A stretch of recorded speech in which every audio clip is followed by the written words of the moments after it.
Well, several things bothered me about the president's address tonight.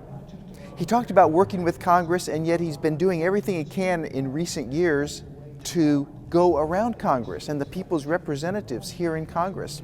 I'd love for him to set down his pen, set down his phone, and say, hey, let's work together on problems. That would be a great positive step forward. He talked about that. I'm skeptical, but if he were to do that, I'd be surprised and pleased. Also, I was bothered by the fact that the president doesn't seem to get our national security threats.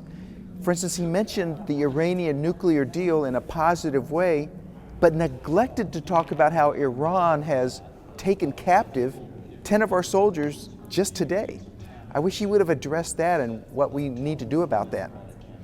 And he talked about how we don't have to really worry about terrorists. They're not the threat that some people think they are.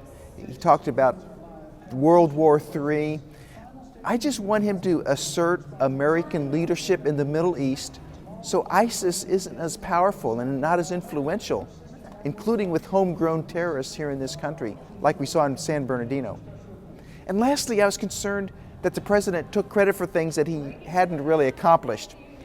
He mentioned low energy prices, low gasoline prices in particular, and yet his regulatory agencies have done everything they can to stop the production of energy. It's harder to frack, it's harder to get permits on federal lands. The Keystone Pipeline was shut down. We're not producing energy like we could, and yet he turns around and takes credit for low energy prices. So that's very inconsistent and disingenuous.